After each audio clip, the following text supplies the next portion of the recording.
All right, good evening. It is 6 p.m. on Wednesday, January 10th, 2024, and I'd like to call the Keizer Planning Commission to order. We are in the Keizer Civic Center.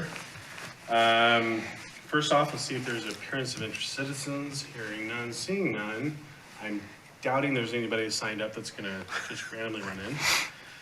Let's go ahead and take a look at the consideration of the November 2023 minutes. If there's any additions or changes, please note those. Otherwise, we'll take a motion to approve as presented.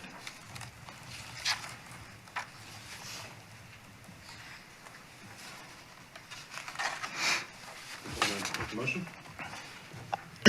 I move that we accept the minutes as presented. Okay.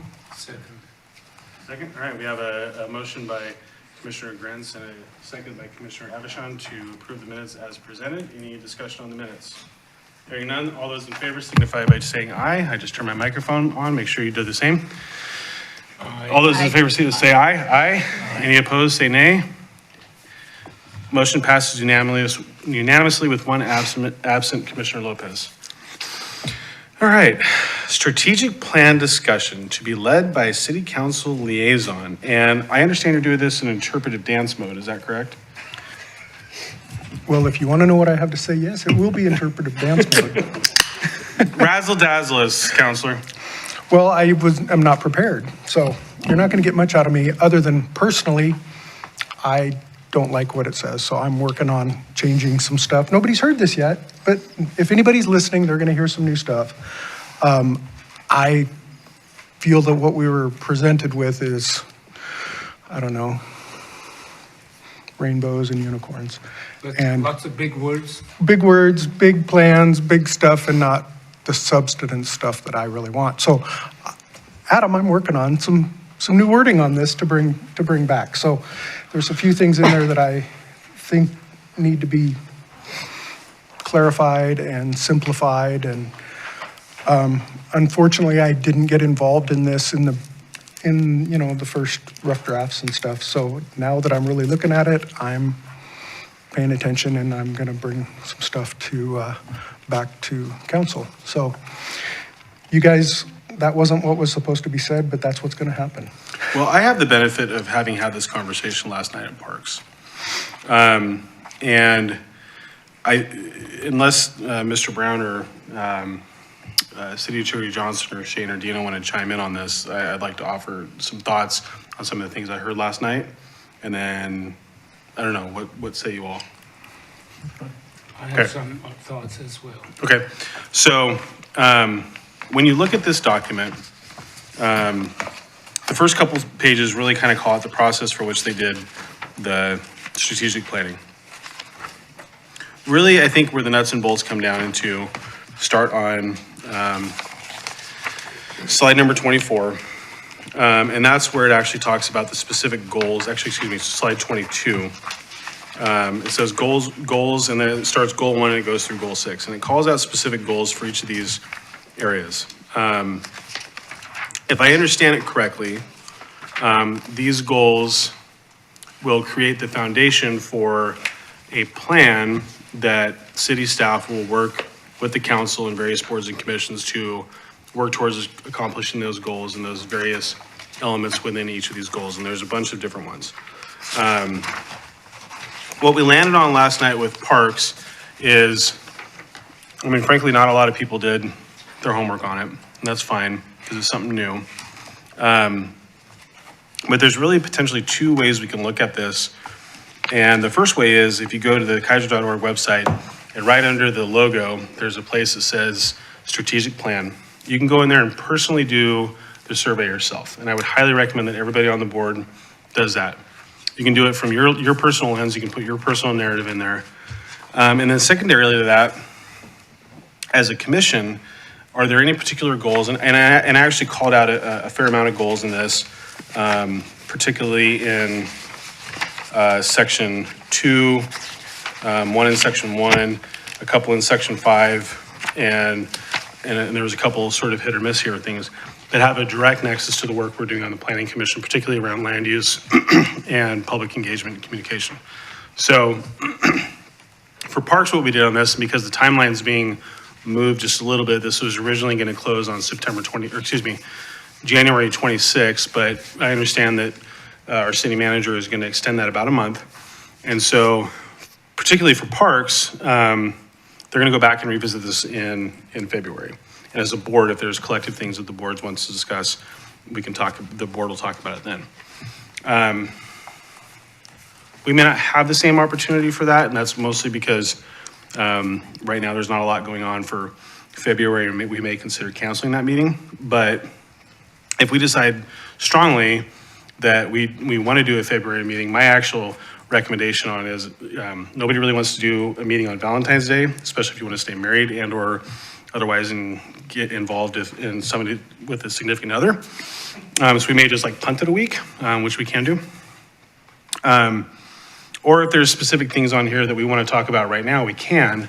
But that's just kind of the methodology for which we kind of approached this last night at the Parks Board. And so, Commissioner, it sounds like you have a couple things you'd like to bring up, so please do. I do.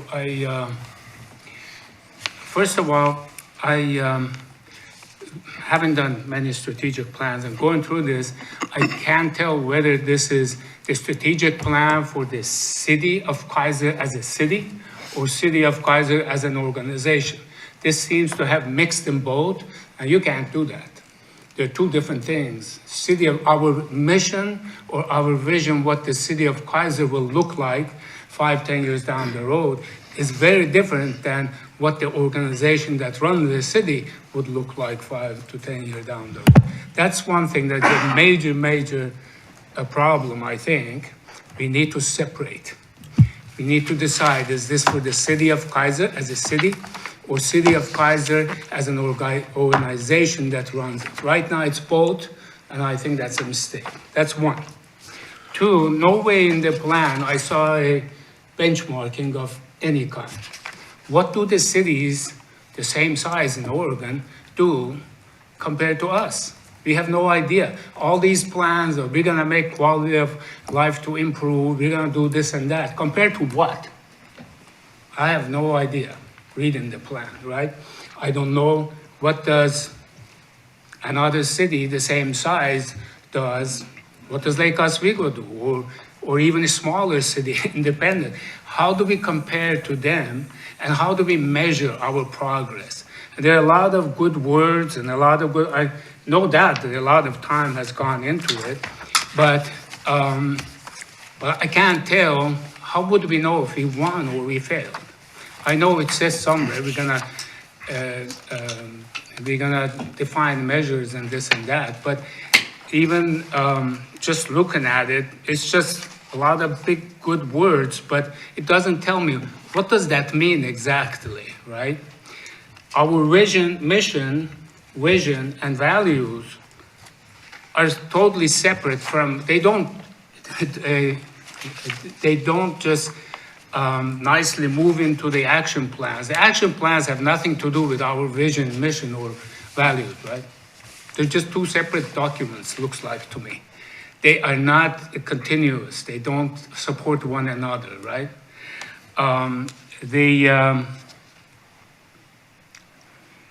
Our vision states, we value and serve all people with excellent, high-quality service. As stewards of community, we support fiscally sustainable organization, well-managed infrastructure, thriving economy, a great neighborhood. We are connected through strong engagement network rooted in the community values, pride, spirit. And according to the plan, Keizer vision describes the desired future state of the organization. What is the city of Keizer going to look like? What's our vision for the city, not the city, the organization that manages it? Those are the things that are missing. I mean, it's so difficult to decide what is this plan about, frankly. Moving on, the values, okay. Improving quality of life, inclusion or quality of life, compared to what? You know, there's just so much stuff going on in that. Reporting system, There's a paragraph in there under reporting system. It talks about everything but who's gonna report to whom. Doesn't say anything about that. What is the reporting system? The goals are a mixture of stuff for the city and a mixture of stuff for organization. The goals are neither specific nor understandable. How will I know it's done? A goal. There's no way of knowing from the way it's stated here that I will know that goal was achieved. There's no way of telling, okay? None of the action plans include a mechanism to measure, okay? It says goal 1 is promote a safe, healthy, and attractive community. What is attractive community? What do you mean by that? I have no idea. Does anybody? Okay. Increase public safety data sharing and reporting community. Increase from what? How will I know we failed? Okay. Complete camera installation on the street, posts, and parks. All the streets? Every little one? I mean, what are we talking about here, right? It's strengthen relationship between police department and community. Strengthen again. How? From what? Okay. Maximize resource. It just goes on. I have about 8 pages of stuff that I wrote down, which I intend to share with. But the plan is just it's just a conglomeration of a lot of stuff that doesn't really drive to anything or anywhere significant or sufficient. That's as far as I can tell.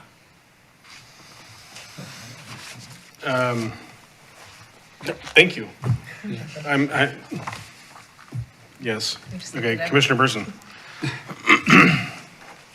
I also looked Also, I'm going to borrow everything you wrote and use it. you don't have to borrow mine, right? When I looked at this, what I found anyway kind of ironic is that we have a lot of, actually I kind of went to this document, the actions and goals and stuff too, kind of focused in on that. And we have these ones that are city council priority, and they're starred and they're highlighted, but the majority of them are not a city council priority, so whose priority are they? You know? So the staff answers to the council. If I was staff, I'd probably be working on the council's priorities, maybe not my own. So it just seems to be kind of push and pull here that's, I think, tough on both places. So both the staff and the council. I mean, I know there are things that have to get done. We come here a lot of times on things we have to get done. Right. There are a lot of things in here that do, I think, connect to us Right. as planning commissioners and are also council priorities. But if I was a citizen, just a normal citizen reading this, I'd sit there and go, okay, well, we're gonna do the starred ones first and then maybe Right. get to the other ones. And again, I'm with Commissioner Avashaw. I did not see, how do we know we've crossed the finish line? Like, how do we know we've completed this? I mean, now, when you say down here, complete city ordinance codification, complete master water plan update, I mean, those are probably got some way of completing, but the majority of them, it's just a little, say, just a little soft, you know?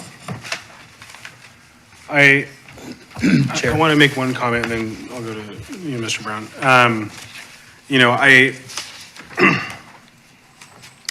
Goal 5.2 and 5.3, which is adopt and the housing needs analysis, or housing capacity analysis, finalize and adopt housing production strategy. And I'll be totally honest with you, I frankly struggle with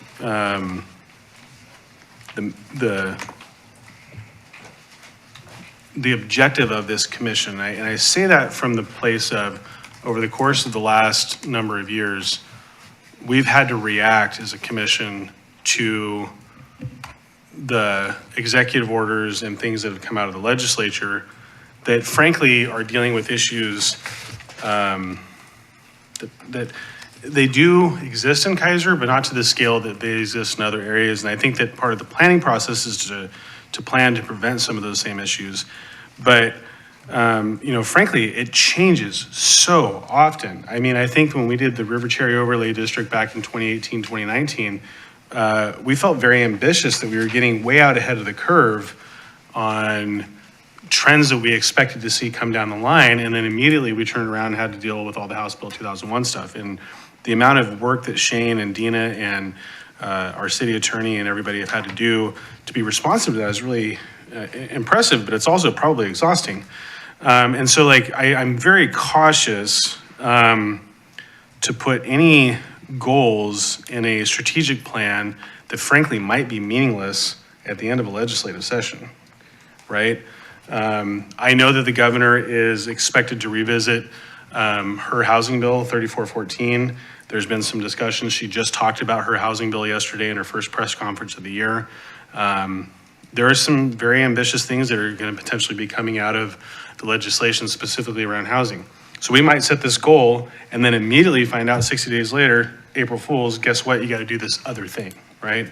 And so for me on the housing thing, I think we really just need to be very strategic in terms of making sure that we're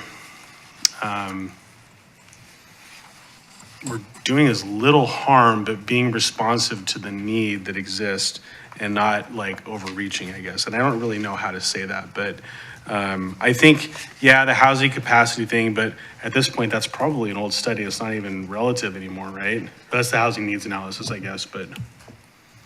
Well, to that one specific, some of what you said definitely resonates. Between this draft plan happening and the last 2 weeks, Right. I actually was notified by DLCD. We have a statutory deadline to adopt that was supposed to be by the end of 2024 for our housing needs analysis. Right. But because of a lot of the housing legislation, there has been a rulemaking process going on.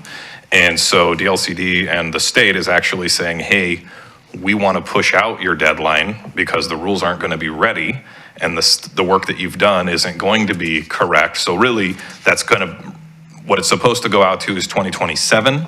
The hearing hasn't technically happened yet. I think it's next week, but that will most likely be changed anyway.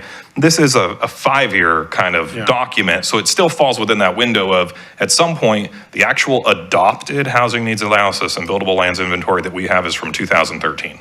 So it's well out of date because the one we currently have didn't get adopted. Right. So that goal is a very, to speak to Commissioner Abisham's comment, like that one, very quantifiable. Right. You either adopt it or you don't. So, and one thing I do want to clarify, and I know Mr. Brown's going to talk, but one thing I do want to kind of clarify with the strategic plan, and what I was going to say, just from a staff level, this is before y'all to make you aware of it if you haven't been aware of it, if you haven't had a chance to engage with it going back to the beginning of the year when we kicked this off. But to characterize it that these are staff's goals, I think that's at best disingenuous. This is based on the data that was collected through the survey work, which this document actually goes through and explains if you read it word for word. Right. I know it's kind of like you get to the meat of it and that's where you want to jump to, but this was based on survey work and outreach done to the community, to the elected officials, to stakeholders within.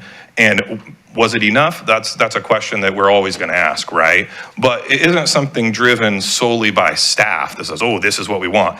It's no, this is what we heard, and there is a staff team that works to try to create some of these policies and objectives that line up with those things. So the starred ones, those specifically directly have correlations to the adopted goals of council, just to kind of, from an explanatory point of view on that. But yes, the housing one, like literally, this came and I think I got an email the next day that said, hey, just so you know, we're going to move your deadline on you again. And so it's a challenge. Like, I mean, it's a challenge. Well, the original survey, I think, was summer, fall time, right? Like, it's been in the last 6 months, right? The original Summer. Was it midsummer? Okay. So I want to hold your thought for a second, Mr. Brown. I want to give you the opportunity to chime in here. Well, I think Mr. Witham covered most of what I was going to say. Those starred items are the ones in the 2-year goal. For the council, short-term goals. The city has never had, in the last 23 years, a 5-year plan. So this is the first time you've ever tried to do a 5-year plan. Now, every single committee member was emailed back in the spring at the start of this to ask for feedback. And that feedback was amongst the 719 responses received that somebody has to, at the end of the day, get around the table and group these things together and make actionable items out of them. So that's how it came to be. But yeah, to say that they are, and I'm pointing to the sign, not to Councilor Duran, don't be in the line of fire, that, you know, those are council goals and the rest of the staff is inaccurate. Yeah. These came from community feedback, some of which may be yours if you participated in the process of it. And I'm going to ask one question, I'm going to go to you. So historically, at least in my tenure on the planning commission, when these kinds of things come up, typically there's a planning commissioner involved, and I recognize that Shane was on it as staff. Why I don't recall we were asked if we wanted a planning commissioner on that. Was that just kind of, I mean, I'm just curious. On what? On the original work group on this. Yeah, I mean, do we take one from every committee? No, we didn't ask anybody, committee members to do it. We asked them to participate in the engagement part of it. And then we collapsed the data to each other. Well, I mean, I think that there's, I think that if given the opportunity, I would certainly encourage some of that. And I mean, it might end up being perfunctory from some of the boards and committees, but I think it could also be helpful to get that perspective as well. I mean, sounds like some folks have some serious ideas and thoughts on it. Commissioner, go ahead, please. I don't think it would have made a difference if we were all interviewed, engaged, and I was part of it. Dan got me engaged. Okay. It is, and this is not a criticism of the strategic planning team or anything. This is just pure input, a feedback. That it is too early even to bring up the points that you did, because the plan is not there yet. The plan needs to improve so we know what actually says. Say, yeah, we like that or we don't like that. Right now, looking at the plan, I don't know what is exactly being accomplished or desired to be accomplished, right? I think we need to go back and just kind of take the vision, all of that. What is it that, again, number one, separate. Is this for the city of Keizer or is it for the organization that runs the city?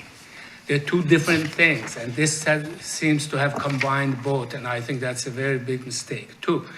You need to just say, okay, vision, read the vision statement, just say, what do we comprehend from that? Right now, when I read it, I get nothing, to tell you the truth. We just need to kind of go back and relax and just spend time. I'd rather take another 3 months, but to come back with a plan that is actually understandable and doable and measurable. Does that make sense?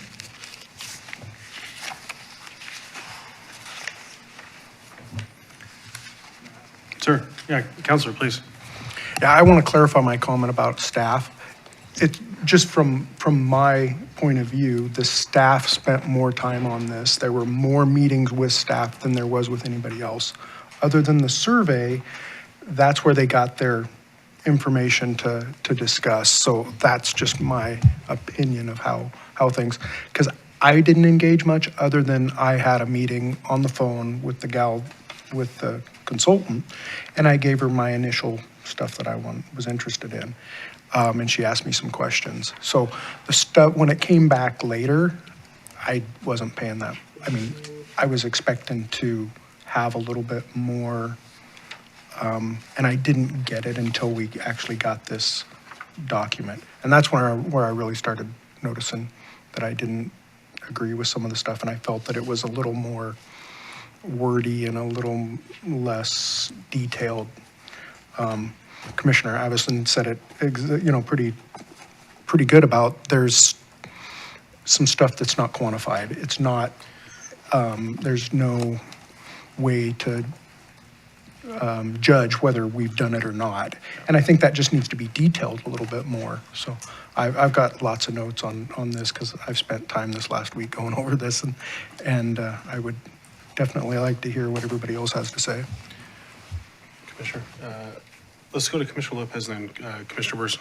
Yeah, I just want to bounce off that. You made a comment earlier about your everyday citizen, right? I feel like that's what I am. I mean, I'm pretty new to this, you know, it's my first couple meetings, and even reading it is hard. So to bounce off what Planning Commissioner just said, to simplify it, I think would help tremendously when folks are reading it, because it is pretty extensive. There's a lot of words in there, you know, and we want to reach as many homes and as many people from Keizer. You know, we need to make it, the information just a little easier to get, and by adding some metrics or or a source of what we're looking to accomplish and just simplifying it, I think would help me, and I think it would help a lot of the people too.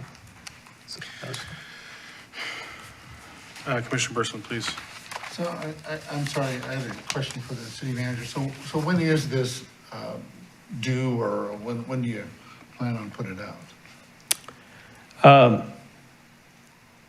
Right now, the city council asked to send it to the committees in January, so that's why it's in front of you for all for comment. And the hope would be that as a committee, you'd talk about it and make some observations, comments, and that it would be given to the consultants, and then also individually or other individuals can go online and take the survey. So you could speak about it as a group and individually, and then all that feedback would go. Now, at the Parks Committee last night, they decided to come back because they're meeting earlier in February.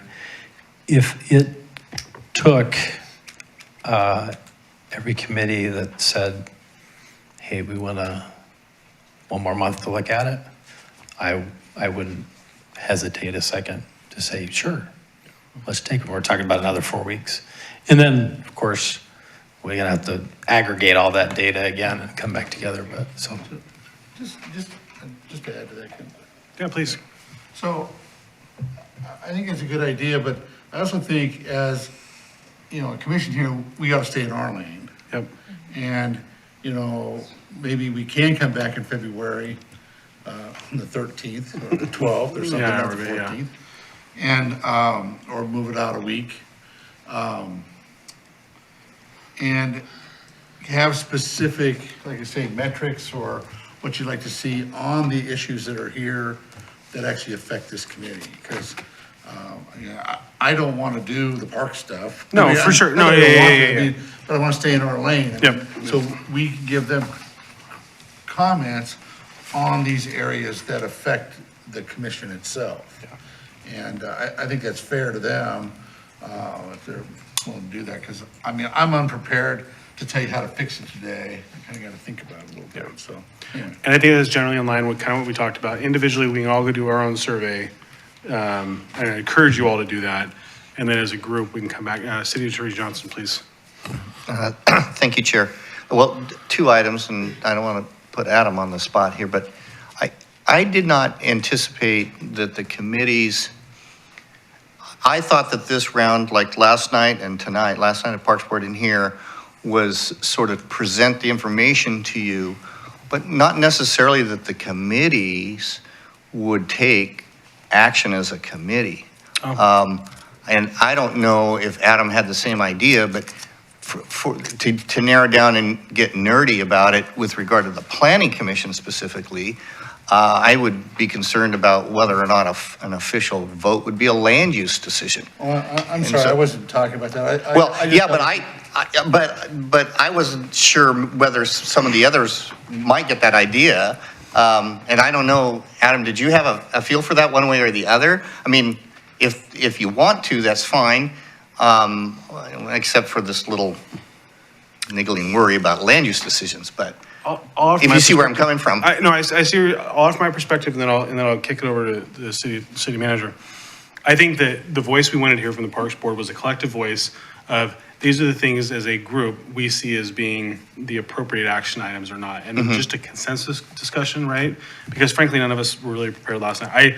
I looked at this almost entirely from the planning commission piece of it. I didn't recognize that it was going to parks literally until yesterday when I got my agenda, because again, it got buried and Yeah. lost and found. So I don't think, at least in the parks, I don't think that we ever said we're gonna take an official position more than just a consensus on, yeah, we really feel like as a parks board, these are the things that we recognize as being significant, less significant, and so on and so forth. Did I characterize that properly? Yeah, Chair Lawyer, I think you did. We would take any comments made at the dais from the planning commission and just put them in the notes and send them off to the, Right. not as a consensus of, Not, you know, we not as a formal decision of the stamp group. this, but it's just feedback. Because Right.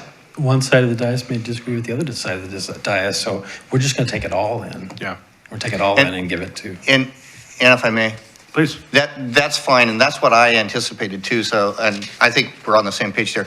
A separate note, and I'm again asked Adam to help me out on this, because I don't get involved in strategic plans much, so I don't have the experience that Mo has or Adam has on this, but with regard to the idea of metrics, some of these things are gonna be hard to Right. do metrics for.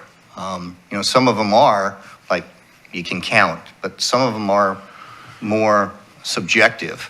And I just think you're going to need to recognize that for some of the goals or missions. So that was my only other Some comment. more, yes. So I'm gonna No. put my government nerd hat on here for a second.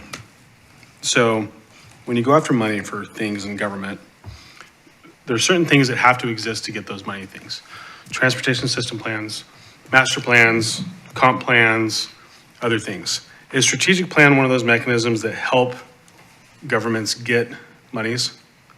So these goals then help enforce master plans, comp plans, so on and so forth, so that the master plan, the comp plan is a function that says this piece of the city is going to function this way.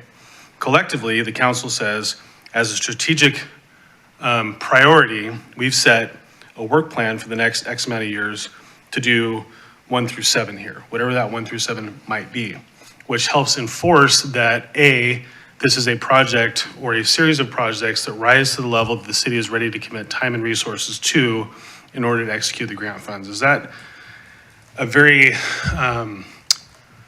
oversimplified general capture of kind of how these things function? So it is difficult to capture metrics. There are elements that can, and I think if you say, here's status quo, and we want to increase by X, that does create an expectation, and to a lesser degree, maybe a metric, but it creates a predictable expectation out of some of those things.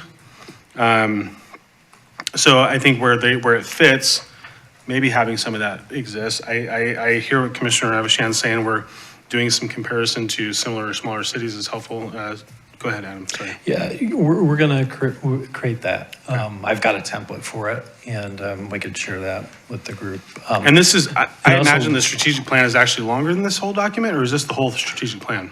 That's it, but there's an actual scorecard for it, so.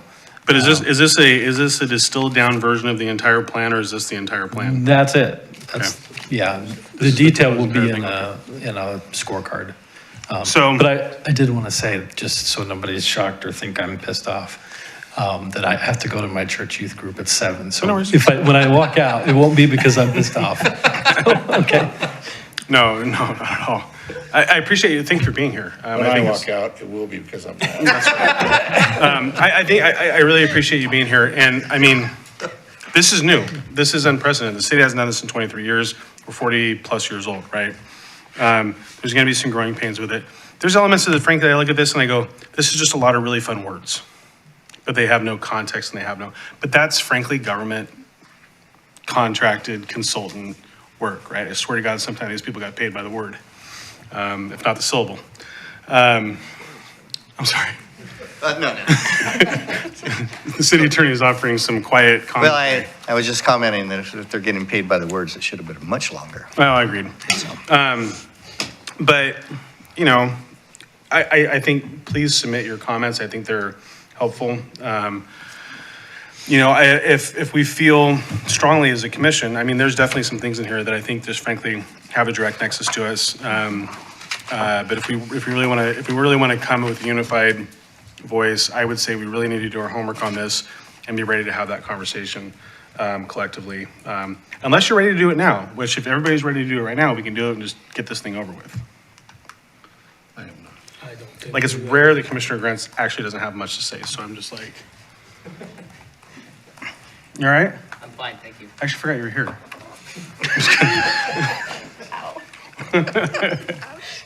Well, normally he's over here kicking me on the leg, you know, telling me I'm screwing up. Commissioner Lopez. I just have a quick question or comment. For the survey, I think obviously that's great, and you're right, we should all do it. Does anybody know if it's offered in the objection of inclusion in other languages? It will be?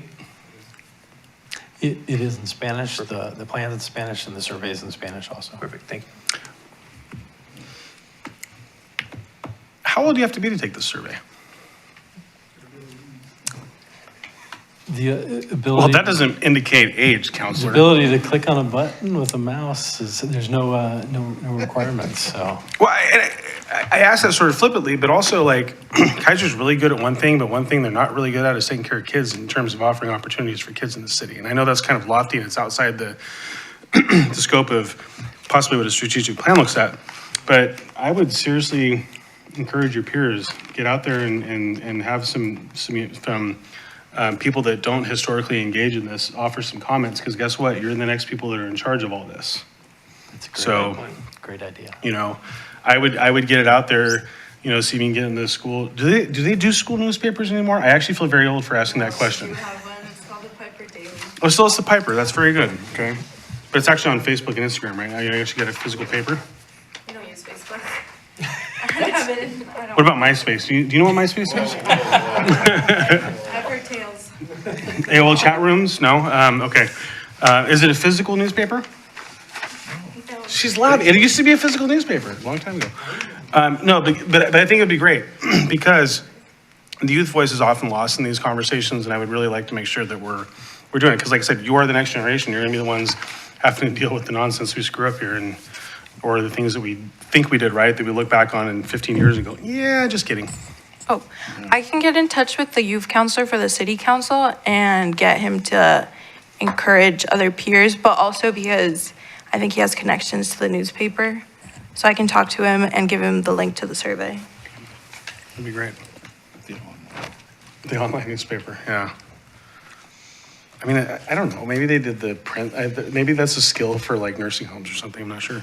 All right, are we good on this? Do we feel like, well, I'm gonna ask the question, if we do wanna revisit this in February, I would like to see if we can move the February meeting just a little bit, because frankly, Valentine's Day is a really bad time.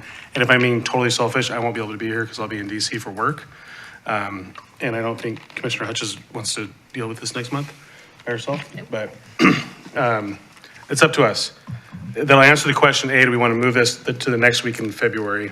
Yes or no? And by answering that, we'll determine whether or not we have a February meeting. So, Okay with moving. anybody opposed to moving it a week later? Does that work for you all on your all schedules? That's actually the most important. Shannon's looking at here. Shannon's like, well, I haven't finished packing, but okay. You can introduce the new attorney for that. I'm gonna make for sure I'm around to introduce them. All right, Dawn, is that, we're okay here? Yes, you're fine. It would be February 21st, Wednesday, Okay. February 21st. Okay. Yep. Shane, Dean, are you guys looking okay for that?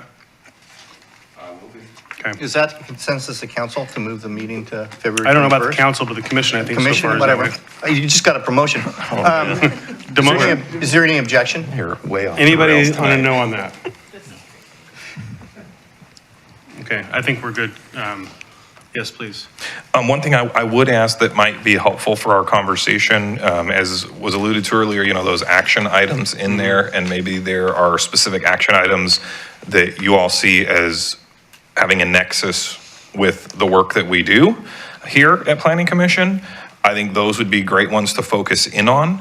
And if there are questions on those now, if you can reach out to me ahead of the meeting, it would be very helpful, because I know some of them, and I will say this, like, I was part of the staff group that got together that said, okay, the consultant kind of led a process where I got assigned 2 of the goals with a group of other people that were kind of in the wheelhouse of what Shane does, and said, okay, let's come up with some goals that could be actionable items in the next 5 years and what those might look like. Right. And some of those things, they got cut, they got thrown out the window as, talking happened or whatever. So in no way is it like a perfect process. It's definitely an iterative process. But there may be some things in there that is, you look at it, or general citizen might look at it, it may not make quite as much sense as it makes to the people that are actually spending the money to implement and to like move the plan forward. So I would just ask, you're right, they're sprinkled through. There's a few that are over here and a few over here, and then several in a growth area that definitely are like, oh, that seems like a planning commission thing, planning commission thing, planning commission thing. So I think in your review between now and then, that would be helpful. And if you have questions that come up, please do not hesitate to reach out. Even if it's, hey, Shane, I don't understand what this goal means. I might not either, but I might. And so it may be one of those pieces where the input we need to get back to the consultant is we need to distill the narrative language to make it more clear what this is. So does that make sense? Yes, it does, Commissioner Burst. And then, yeah. Just a quick comment. So I think that that conversation in February should concentrate on those action items. That's right. That are us. The other items that are in there that are not the planning commission, I welcome anybody to go in and use the survey and give their comments Right. on that. Right. For the other items. But, I think we got to stay in our lane and concentrate on the things that we. I agree with that 100%. Let's see, Commissioner Witters and then Commissioner Abishon. Slightly different perspective, and when I was reading through this, of course, I read through all the action items and everything, but I was really focused on the different goals themselves. And as far as for our commission is concerned, I was focused mostly on goal 5, which I thought pertained more directly to us. And I agree that, we need some sort of metrics to try and figure out how it's going to be accomplished or whether or not the goal is being accomplished. But in regards to the action items, it's nice to see them, but I'm a little less concerned about them because that's kind of like, how the sausage is made. Right. How they're going to reach the goals is to a point I'm less worried about as to whether or not they're going to, what the goal is, Right. whether or not it's measurable and whether or not it's feasible. Yeah. So. Very good point, Commissioner. Yeah, how they're gonna reach a goal is their business. They know how to do their business. I'm sure they're the experts. But what is the goal? That's important, one. Two, to your point, Mr. Willem, I do have quite a few inputs which I will provide to Mr. Brown. But you mentioned that, there may be an item that we don't know what it means, but you do. But that's not the way it's supposed to be. We should know what it means as well as you. You see? Yeah, that was exactly my point, Mo. Yeah. My point is that if something written down doesn't make sense, that's exactly the feedback that we need. It's not a value assessment on whether or not it's right or wrong. And it may be right or wrong. Again, because clearly there's some, maybe a not understanding where we got to where we are. I mean, this is the draft plan was sent out for comments, and literally in what was sent out said, hey, here's where we're at with the draft after this engagement. What did we not get right? And so clearly there's a lot of things that certain people feel that the collective we didn't get right.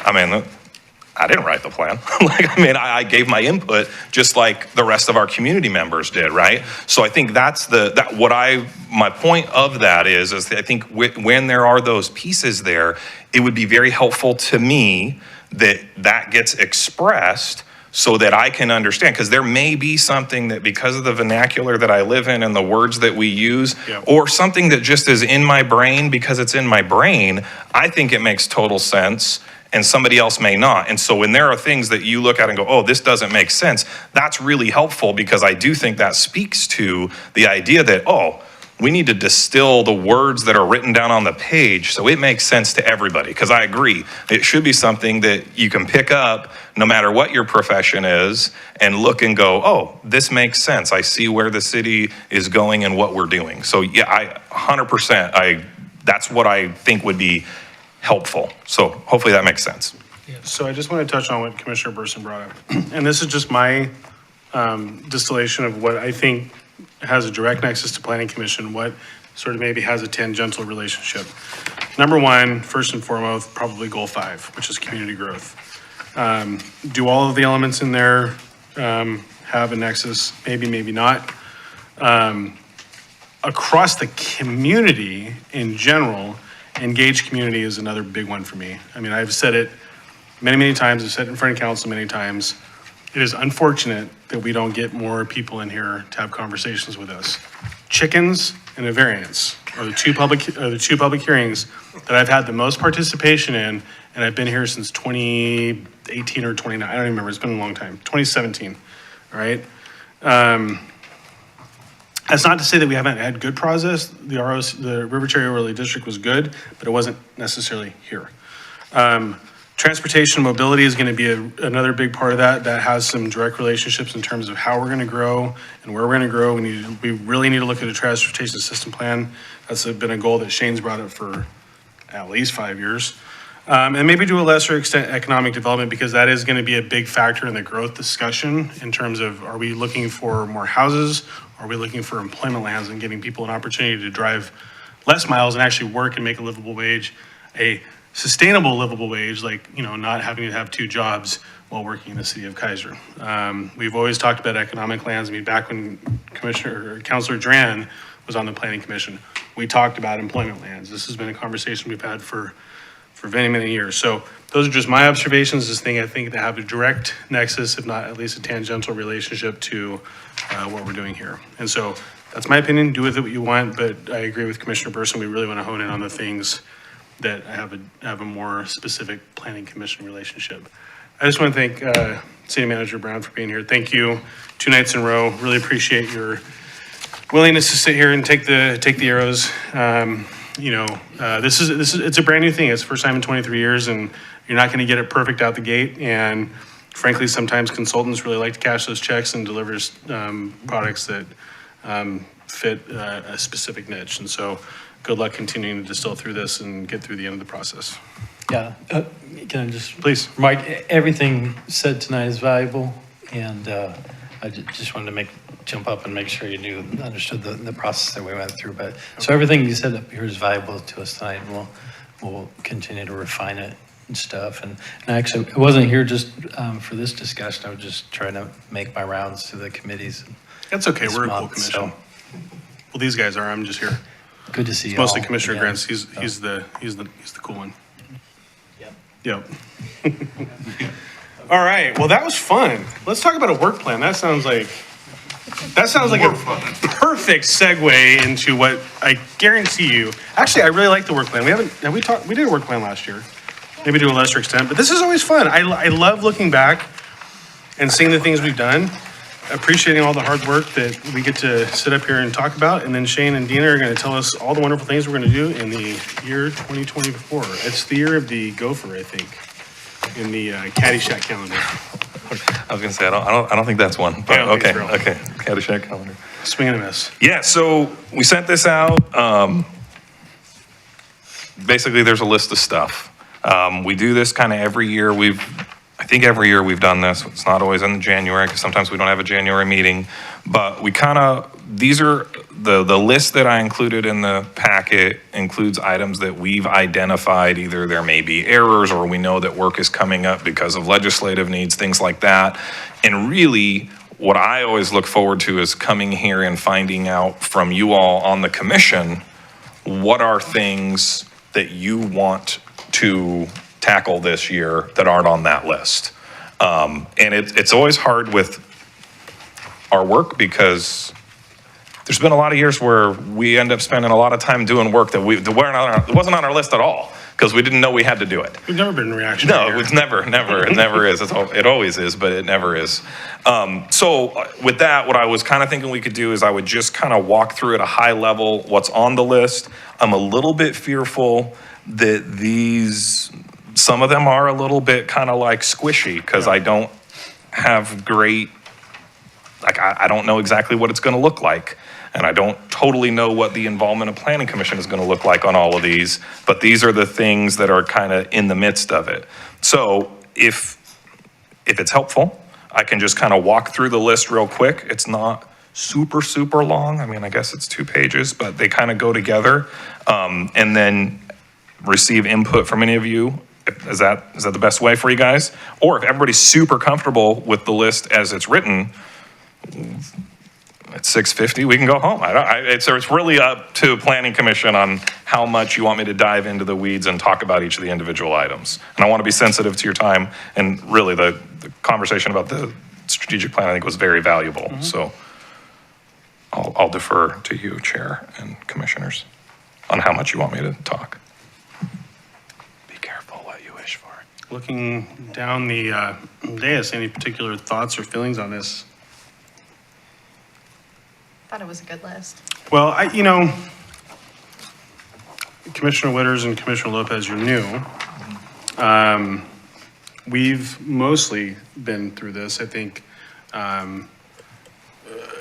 since you're new, where do you guys feel on this? I wouldn't mind kind of a, 10,000 foot description of it, and I'm also was interested, I know it's been mentioned, but I'm not sure exactly what the legal action is that's right off the bat. For CFEC? Yeah. Well, I know City Attorney Johnson is just chomping at the bit to talk about that one. Chomping at the bit. Yeah. No? Yes. Go Want me for to it. start with that? Yeah, start with it. Let's kick it off with that. I mean, How long do you want me to well, go? and I want to preface that with, I think the direction of the commission has been, we're just kind of going to do nothing until we have to do something. Now, there have been some transportation-specific things that have gone into effect by order of the rule, specifically the no parking within a certain distance around bus stops, et cetera, and so on. But because this almost immediately got challenged in a lawsuit, we've kind of just kept our powder dry to wait and see, because it's one of those things I think as a commission we decided didn't really make a lot of sense to do a whole bunch of amendments and then have to come back and undo a whole bunch of amendments. So with that being said. So I'll try to be brief, and Rob, you can contact me later if you're really interested in getting into the weeds, but CFEC, Climate Friendly and Equitable Communities, was an item a few years ago, not under that title at the legislature, when the Republicans walked out and didn't get passed. It had a lot to do with the carbon cap and trade stuff. Kate Brown adopted an executive order because it couldn't go through the legislature, and tried to do by executive order what they didn't get through there, which is very way oversimplified and probably not fair to the governor's office. But in any event, directed all the state agencies to take action to try to help with climate change items and make equitable communities.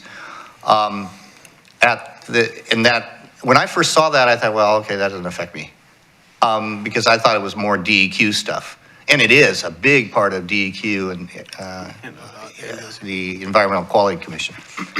But DLCD took it up and adopted a huge tome of extremely restrictive rules that require not all, but a large chunk of local government to adopt. And they're mandated, they're very restrictive, and without going into a lot of detail, there are a lot of people up in arms, including me, and some of my colleagues and planners. I mean, some planners are saying, well, why do we even have a planning department? So in any event, a group of cities and a couple of counties, which we're calling the coalition, joined together and hired an attorney and filed a suit. Keizer is one of those. I think there's 10. Marion County is also a party. And when you appeal from a state agency rule, it goes directly to the Court of Appeals. That was a year ago. It was argued for oral argument in front of the Court of Appeals in July. And a lot of the arguments are extremely technical and also are procedural. And one of the biggest arguments is you didn't do the rules right. And so we are still waiting for a decision from the Court of Appeals. They expedited the case quite significantly in terms of the briefing schedule and the oral argument. I mean, usually you don't even get the oral argument for a year or more. And this was just a matter of months. Now, how soon they actually decide is another matter. One of the other items I'm glad that Chair Lawyer reminded me in a phone call today, recently, right before Christmas, a separate case, not with DLCD, but with not technically DEQ, but the commission, so it'd be EQC, the Environmental Quality Commission, right? LCDC? Well, no, the environmental, the commission behind DEQ, I think is called Environmental yeah. Quality Commission. Yeah. Passed rules too, and these were technical rules. Northwest Natural appealed those rules because it was affecting the gas company. And just before Christmas, the Court of Appeals ruled in their favor and invalidated those rules on a procedural grounds in terms of how the rules were done. That same argument is made in our case. And so there's some hope from our outside counsel that a separate panel of judges from, not the same three, but a separate panel of judges from the Court of Appeals will be looking at that and maybe go our direction. So as Matt had indicated, it's been kind of awkward in a way because poor Shane has got to work with DLCD folks and kind of the city's suing them in the background. And I kept stalling on signing any documents or moving any of this work ahead. But we really are forced to. I mean, it's not, the rule is not stayed. The rule's in effect. The deadlines are approaching. And so we will need to take whatever action those rules state and unless the litigation stops that. So that's is about as short as I could go. Yeah. Any questions on where that's at? Okay. Do you know what the rule is offhand? I mean, what? The rule? No, I mean, The number? or whatever, yeah, the number. Yeah, I don't have it handy, but I can get it to you. And I wish our attorney would have put it in. They were joined in this lawsuit by the Home Builders Association. And because they had the same arguments. And in their brief, they indicated that the rules themselves are longer than, I'm spacing on it, but one of Dickens' novels. I'm not sure. And it's true. I mean, it's just amazing, so. All right, 10,000 feet. Okay, so from 10,000 feet, so we'll jump right in. And just a really quick, so if you go to the DLCD website, there is like massive information on the CFAC rules specifically. A lot of it is 660 and Division 44. So there's like a huge amount of stuff about transportation and all these different changes. So Rob, just from that perspective, there's some good links I can send you if you want, but it really is like the fastest way for me to find the most up to date. I will Google Oregon CFAC rules, and it'll put me right on the landing page, and there's all these links with the latest, greatest, all of that. So with the climate-friendly area, equitable communities, those rules, the CFAC rules, the 10,000-foot look, that first caveat was, maybe things change if a lawsuit changes things. But moving forward, where we're at, I have basically 3 sub-areas there. The first one is climate-friendly area designation, the walkable mixed use. Few months back, I did a presentation with you guys on that with kind of like our draft study. I gave you all that information. It was a process we went through. The Council of Governments was our consultant. We went out and did some engagement. Basically, because of the work we did, the River Cherry Overlay District, I was very encouraged because it didn't feel like we had to make massive sweeping changes because we'd kind of already done that back in 18. But those rules are moving forward, barring everything getting thrown out or changed. And because of that, this next year, we will be moving forward with actually implementing text amendments to make our River Cherry Overlay District consistent with the climate-friendly areas, that specific portion of the rules. So that's one of the items on the list. The good news is we're getting consultant support from the Council of Governments who did our initial study, which I had to turn in at the end of December. And so it will be a very nice, seamless transition to work with those folks and their staff to help us actually draft the language that will come to Planning Commission. So I would expect we will have multiple meetings in the course of this next year where we bring actual language changes to tweak existing development code language so it's consistent with those climate-friendly area rules that have been adopted, unless they get removed before that. So Or unless the governor's housing bill changes all of it. woo! I don't think it'll change that part. It's changing kind of some others. Well, okay, you're right. I'll move on. 10,000 foot. So that's kind of that first two kind of goes together, where we have to designate by the end of 2024, we officially designate, and which we kind of already have done, but we officially designate and we make text amendments to implement that. The other item on that list is regional scenario planning work. And this is work that the city's already kind of begun. Council did direct staff to sign the intergovernmental agreement or whatever it was. I think it's an IGA. That was what Shannon referred to, that he delayed and delayed and delayed, and the state was like, are you gonna ever sign it? Are you gonna sign it, ever sign it? But, so that has been officially signed. I have had meetings with the state of Oregon, with the consultant team, Salem and Marion County representatives. That process will be moving forward. I actually have a meeting, no, that one's not tomorrow, that's next week. But we're kind of there, we all are working on when the kickoff happens on that one for the scenario planning, but it looks like likely kicking off maybe February, as early as February, getting things going, but we're still kind of working through some things. But that's kind of a regionally coordinated effort. That's one of the ones on my list. It's a little bit of a question mark on exactly what level of involvement the Planning Commission has officially, but it definitely will have a level of involvement where we will be coming and presenting information to you, and quite possibly there will be things that we need to do. Just don't know exactly what those are yet because we're not into that process far enough. So that's on those under the CFEC rules. And then my next bullet point, we'll go high level. Next bullet point, there's like a little brick of text amendments that we've identified between mostly Dina finding errors on the code, or things come up and we go, ooh, this is one of those things. So this is kind of like our little bullet point list of some of the things we have. I will say there's one or two in there that I'm not sure that we'll bring those to you this year, because like one is the sign code, because there's kind of some weird stuff in the sign code that we've been dealing with.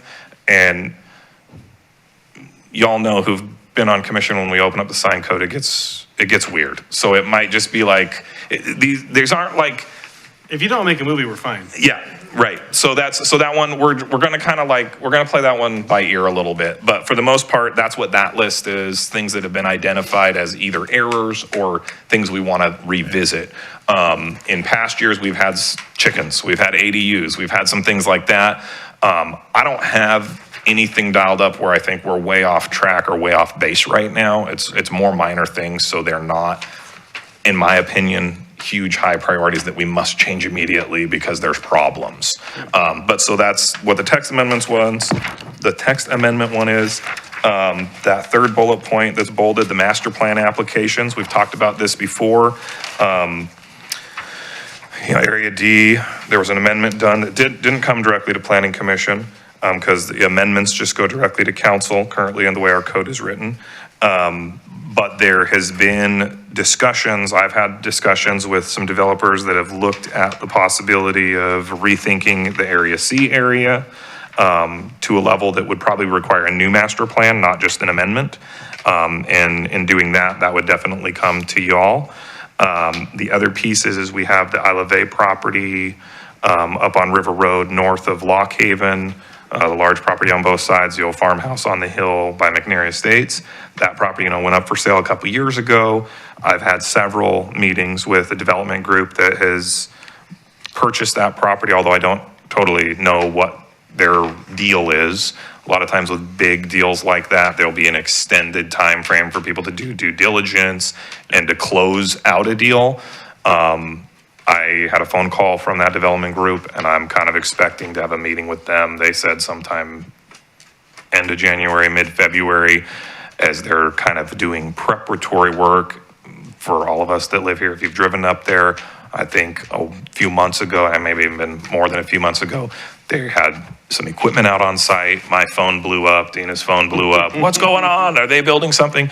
No, they're doing test pits to check infiltration rates because they're working on engineering stuff. So that's going to be a long process. But the master plan portion of that, which is one of the early steps that will need to be done, and if the development is going to move forward, I think that's going to happen in this next year. I actually thought it might have already happened by now with an application, but I think we're getting closer to an application. But that's an application that will be heard at the Planning Commission for Planning Commission to make a recommendation on to council. I think that's one that has the potential to be a few more people than what we've got tonight. So I think there will be a lot of people that show up to those. So those ones, that's on the list because I do anticipate that we'll be dealing with that. And you know, it could be a multiple meeting kind of one. Like, it just depends. So that's on there. And then the housing needs analysis, buildable lands inventory. Yeah, we have yet to formally adopt it. The timing is still a question mark. As I said, my most recent discussions with DLCD are that with this new rulemaking that I believe is going for hearing on the 20. Well, HONA's going to change all of it, isn't it? Well, that's what this rulemaking is incorporating, is the ONA stuff. So the Oregon housing for ONA is the Oregon housing needs analysis work that's been done. And so what's uncertain, and I had a conversation with our DLCD, our Department of Land Conservation and Development representative. There's local reps. And so I had a conversation with our local rep here last week talking about it. And it's a little hard because it's uncertain as to, for a community like ours, the ONA work that was done, the Oregon Housing Needs Analysis work, might actually be somewhat beneficial to how we do housing needs and look at it collectively versus the prescriptive old way that we've always done it. And the good news is when things come out of the governor's office and are pushed out, they normally come with funding to support the work to be done. And so I think that realistically, we are probably going to be redoing and not adopting anything in the next year or two. Right. And most likely we'll be embarking on a new process that's in whatever the new version of, and they're calling them housing capacity analysis now instead of housing needs analysis, but it's the same thing. But we're probably going to be embarking on that in 2025 because our adoption date's getting moved to 2027. So that's on the list, but it's kind of a paused one. But I wanted to leave it on there because as a planning commission, I would encourage you, like, just keep an ear out for some of that stuff. And when you're really bored, you know, maybe read up on it and share in the pain a little bit. The glory. Yeah. Oh, yeah. There we go. Yes. And then, you know, the last item on my list there is items identified by Planning Commission. If there's anything for adding on that are very specific, you're like, hey, we'd like to do this, this, or this. This is the time that I'm hoping for, but it can come after. You can also email me later. Because really the document, it's not something we adopt. It's not something we ask for formal motion. We ask for consensus on the items that we've identified. But yeah, so that's kind of those. And then I have that little category below that, the ongoing tasks.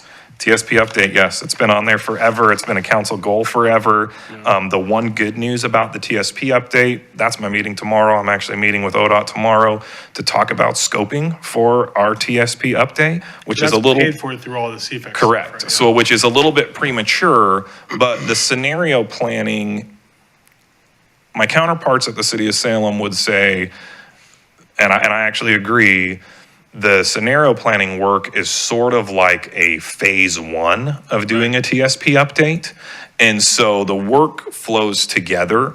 And so the ones, well, there's a lot of good things about the CFAC rules and there's a lot of bad things about the CFAC rules at the end of the day. Depends on how they all kind of like hit the ground, I think, at the end of it. But one of the pieces that is a clearly silver lining, in my opinion, when it comes to financial implications is transportation system plan updates are extremely expensive to do. We do not have staffing or the technical prowess to do that in-house. It is, no one does. Like they're always done by a high-level transportation engineers, and there's a big piece of land use component to it and growth component to it, and big public engagement process. They normally take like 2 years to do. So the good news about the scenario planning is it sets us into a schedule of we go through the scenario planning as a region, and then the individual entities get to go ahead and move forward with their updates to their TSPs, which inform what those transportation needs are going to look like. So that is kind of like the silver lining in my opinion. And there's going to be an element of it that kind of is happening during scenario planning even. So I'm keeping my fingers crossed, but I think that we will start to like kick off some TSP work, maybe not in this calendar year, but possibly even in this calendar year. So that's on the list as kind of ongoing, because it's going to take a couple years to get to the end of it. We're not going to be adopting a TSP this next year. And then the other things I've got on here is, and these were kind of left over from previous years, the employment lands, which Chair Lawyer had kind of spoke to before, exploring some options with the employment lands, considering updating an economic opportunities analysis. We actually applied for a grant this last biennium for an EOA update, and we didn't get it, which was a bummer, but it was kind of a last minute kind of thing, and you know, it's competitive. The UGB discussion, we always leave that on there because it's fun and it doesn't give me nightmares at all. It's growing. Yeah. So, and I have a little sub bullet. I think this is going to be driven by strategic plan priorities, right? Right. And then we have this one on there that's been there for a while, the legislative rezone of properties that are RS in the north part of Keizer. We did visit that one, or yeah, the UT to RS. We did kind of revisit and talk about this, was it last year, or I think it was the year before, where we had people come in. That, you were still on the Yeah. planning commission then. Oh, thanks, Shannon. Sorry. For new commissioners, the urban transition zone is kind of generally a holding zone that doesn't really belong in city limits, but we have it up north. And the idea is that when services are provided, those properties would be rezoned to residential single family, or in our case, whatever the comp plan zone underlying designation is. Up there, it's low density residential, which correlates to residential single family. So there was some talk about maybe we just rezone all of that legislatively to RS. Because most of it's been developed. Yeah, because most of it's already been developed. And we had people come in with some concerns and whatnot. So instead of doing a rezone a few years ago, I think it was 2 years ago, but instead of doing that rezone, we kind of rewrote and removed some of the barriers that were inherent to that UT zone to make it a little easier for folks to utilize their properties like their residential properties. Without a subdivision? Yeah, whether or not they were doing a subdivision or a partition. We end up capping it at a half acre size. And so anything under half an acre, you basically get to develop as if it was residential single family. And so that was kind of where we landed. I left it on the list because it may be something we want to revisit. Again, it's a maybe. And I want to add a layer to that, and I think that Councilor Duran could probably chime in on this because he was a planning commissioner at the time, but we also chose at the time to preserve it as a UT designation specifically because we knew what was coming down the pipeline with House Bill 2001. And with these being very large lots, so we kind of took a little bit of a, frankly, a detour from the process because what we weren't hearing was from the residents and the people who lived up there. And so the Planning Commission at the time asked staff to go out and send out a notification to all the folks up there. We had a few people come in, we had a few people write in, but the general consensus was, yeah, we like the flexibility to not have to do conditional use permits for literally anything we do on our property. But at least I believed at the time, and Councilor Duran, if you believe otherwise, please let me know. But they really wanted to preserve the lasting sort of small farm feel that a lot of these folks had. Now, there are some inherent challenges that exist because some of those houses are deeper in the lot and everything like that. So they do create some challenges for infill development and stuff like that. But currently, those residents up there, and at least historically, it has been their position that, you know, frankly, if we rezone this RS, all of those lots immediately fall under the new House Bill 2001 rules, which is good for infill development, but will, you think people were upset about this one that we had on Dearborn, it would be a very, very, very big issue. We'd have some very angry people coming in here yelling at us about things we would have literally no control on. So I think I categorize that, I mean, kind of. Yeah, I think what you said is correct. The biggest thing that we heard from people was, we don't want to, you know, our farmland, or we don't want things to go away. And we really, all we were saying is, we want to make things easier if you do want to make changes, Right. but we're not making you make changes. There's nothing going to require you to make any changes. It's just going to allow that. And unfortunately, with House Bill 2001, that makes things even more flexible. So yeah, we are going to hear some. If we rezone it to RS. If we rezone it to RS, we are going to hear some people going, well, now you can get 4 houses on that property on one. Probably more than that. They're But looking no, for but I mean apartments. on one lot, Yeah. if they separate things into lots. So it could open up a new can of worms for us here if we do that, because of the extensive flexibility that is now allowed. So that's not to be argumentative with what Shana was saying. I think that Councilor Duran and I were probably the only two. Were you with us at the time? Not yet. I think we were the only 2 planning commissioners around at the time that kind of brought that context. And it was actually a great opportunity. I mean, that was our first public hearing where people showed up. Less than the chickens, but more than, anyways. Sorry, go ahead. Oh, no, and that's great discussion. And honestly, that is, I don't have any like great affinity for the list itself. So this is really like the point of this exercise is to say, hey, like for that example, if that's something that by consensus, planning commission is like, Shane, let's just take that off the list. I've got a red pen. I can cross it out. Like, I mean, that really is the process that I'm looking for. So if that's kind of what I'm hearing, that's fine. We can do that. And then it's one less thing that I even really need to think about trying to focus any energy on doing. But I think to be fair, you heard my perspective. I don't think Yeah. you heard anybody other than that. Yeah. So, but point being though, those are the kind of things that if Right. there are items on this list, because we're getting down to the end of the list here, if there's items on that list that you see that you don't like that's what I would ask. Or if there's items not on the list that you want to add in, that is why I bring this list to y'all every year. But so yeah, that one has been a holdover on our list for multiple years. That's why it's in the ongoing category. And then the last one is similar, basically legislative rezoning / upzoning of properties identified in the revitalization plan. This has been on the list since 2018, because that's when we adopted the plan.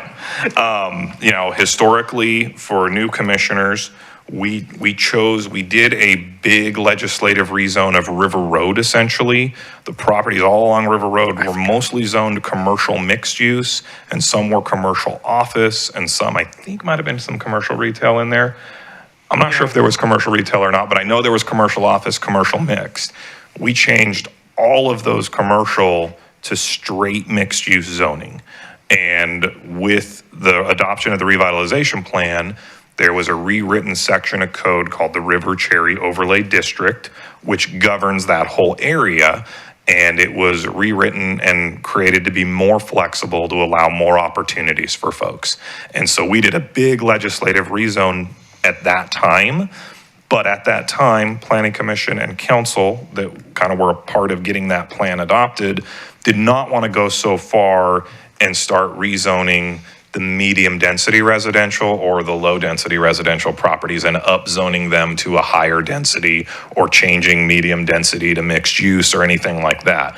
The plan itself calls for being able to do that as a portion of what you can do strategically to revitalize River Road. So there are some specific properties that are called out, and we have maps that are in that plan that talk about that. So this bullet point, what that represents is the representation in the revitalization plan, but I do have a little bracketed area down at the bottom that says we anticipate these being driven primarily by property owners. And so that's kind of where we've landed, but I keep it on that ongoing list because, hey, if that property owner, let's use the Earl property on the corner of Harmony and Lockhaven. Prime example, it's a big, huge field. It's been zoned RM for as long as I've worked here. it's in the revitalization plan identified as a property that would make sense to rezone to mixed use and to create kind of some critical mass between it and the Isle of A pieces and all the other mixed-use properties around Dairy Queen and everywhere else. If the Earl family came in tomorrow and said, we want to do a comp plan zone change, well, that's going to come to consideration with this group to be talking about some things, and it would need master planning. So that's kind of why this stays on the list. I want to share a thought, Commissioner Havisham.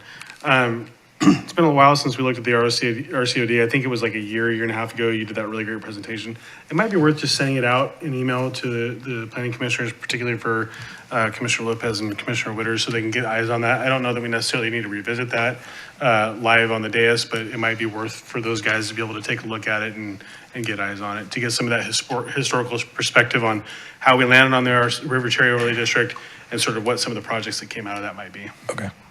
Would you guys, I mean, because it was a fascinating process. I mean, Councilor Duran and I were on at the time. It was a fascinating process. I mean, it really, really was. And I think, as I mentioned at the very beginning of the meeting, that was our first attempt to try to get ahead of a lot of the things that were coming down the pipeline. Nate and Shane were really good about getting that sort of front loaded. It was a great process. It was very, very, very robust. We came up with what we thought was a really good plan. April Fools, moving on. Commissioner. Actually, I haven't seen it either. Oh, you haven't? Were you not here when we said? I don't think so. Okay. It was before me, but. Well, just send it to all of us. That way, I mean, Okay. it might just be one of those things. I'll look. I mean, I honestly, we were televised when I did that you're talking about the presentation I Yeah. did, right? With the Yeah. slides and stuff, and I kind of gave an overview and some Yeah. of the current projects that are now completed, Right. but they weren't at the time. I'll work with Dawn, and Find the link it and should maybe be we'll up on Keizer TV. We just need to find out which meeting it was at, because I think it was not last year, but it was the year before, I think. It's good, and it's actually a time better in the call map for going to bed.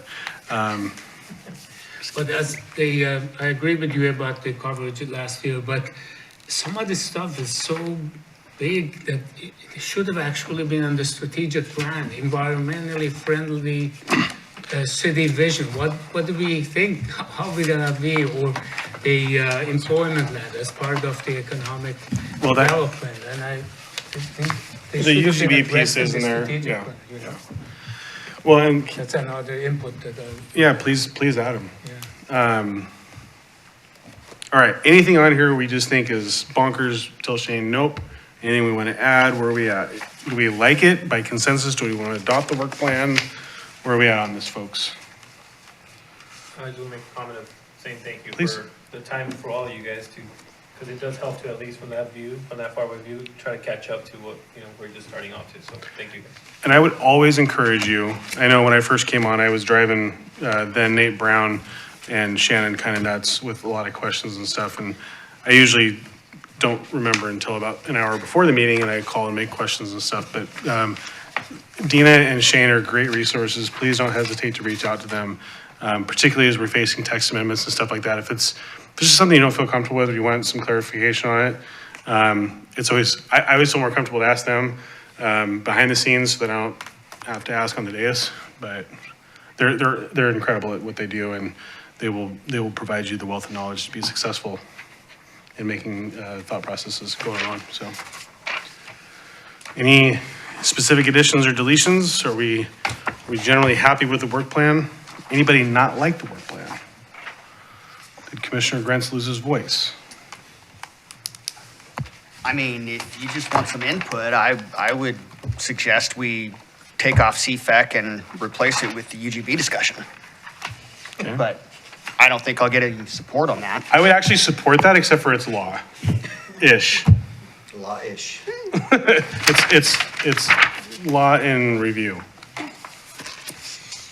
Because I think we actually have done, in some cases, better work, although getting the TSB funded would be kind of awesome.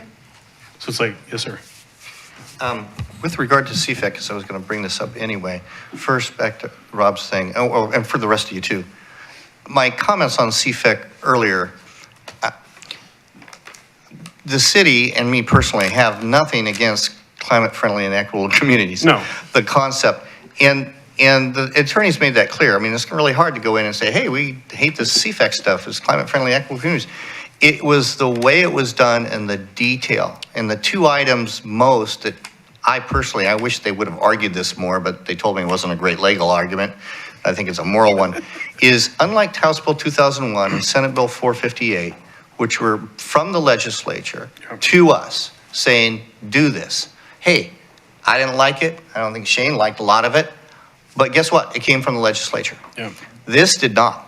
This was just a governor edict, if you will. And I think, frankly, I mean, it should be the legislature telling us what to do. Now, granted, DLCD has rulemaking authority, so they did that. But the other point, which, again, I don't want to get into the weeds or feel bitter or anything, if you can't tell, but the amount of detail, usually when DLCD, and not always, they give us kind of goals to go to. They give us some ideas, but how we get to those goals is up to you folks in the council. Not this one. I mean, this is the degree, and they denied it, but one of the attorneys from one of the other cities found it. The equitable communities, so street trees, because of the shade. And it's a great idea to have street trees and, you know, this thermal sink that's concrete cities fall into. But they felt like they needed to give us more detail. They detailed indirectly by referring to the standards what we cut the angle of the branches at. And so, so I just want to make sure you understood that I think, and the city thinks the concept is great. It's just the method, that the way they went about it. So I expect that will, even if we win, that will be back. Yeah. It will just be back in a different form, and it'll be a form that we can deal with, so. Right. That's a good point. Yes, please. No, maybe? Well, I would say, I think it's a good plan. I mean, yes, Commissioner Grants, I agree. I wish we could take it off here. I think most of us, would like to have something we could work through and put our own fingerprint on it, but it's not the world we live in right now. Thoughts, other discussion points on this? No additional thoughts. I just want to thank Planning Director Witham for that overview. It was very helpful. I'm actually excited. I think 4 years ago, this was like 3 or 4 pages long. It was, yeah. Like, we've done you all have done a tremendous amount of work, and dealing with all the state stuff, I will never be able to say enough how much I appreciate all the time and effort you put in, and I might miss Shannon when he's gone. Yeah. You guys. What? Huh? Is it? What? No. Shane was just asking. We just moved it out. Yeah, For those well, who don't that's know, why they I'm hired looking a at new my city manager, and calendar. he's I will gonna- be here at the next meeting on the 21st. As you should be. You will be? Yes. Oh, good, okay. Can we do one more, ethics training? I'm just kidding. No. All right, do we have any new old business staff report? I think City Attorney Johnson, you had something you wanted to bring up? I did. Thank you, Chair Lawyer. You folks will remember, except for the new folks, I think, and I thought it was like October, November, but I think it was actually all the way back to September. You took on a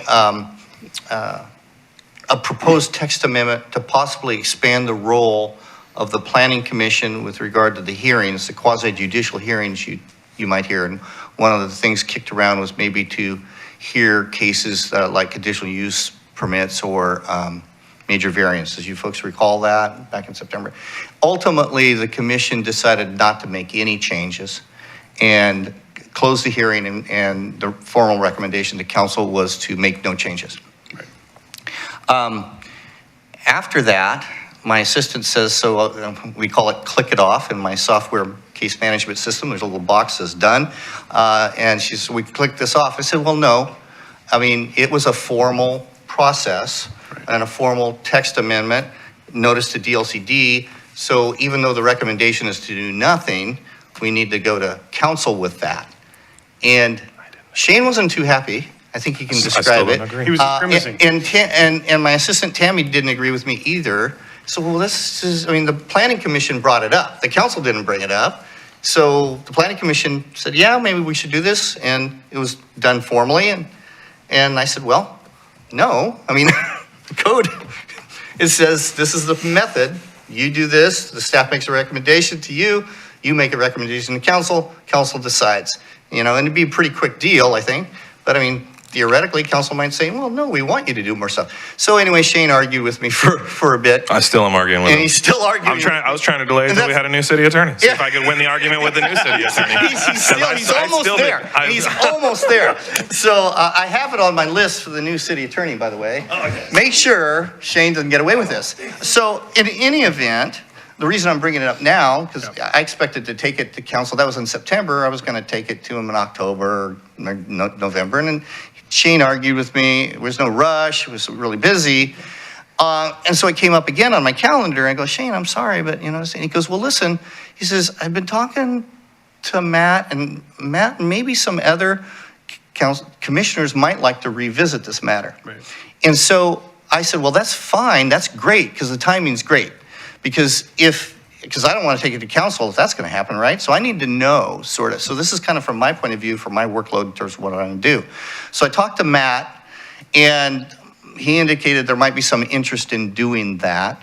And this is the way it would work if you wanted to do that, is since it's not on the agenda tonight, if you want to discuss it, even if you don't want to do it at all, Right. proper under Robert's rules would be to pass a motion to suspend the rules, basically, because you don't have it as an agenda item.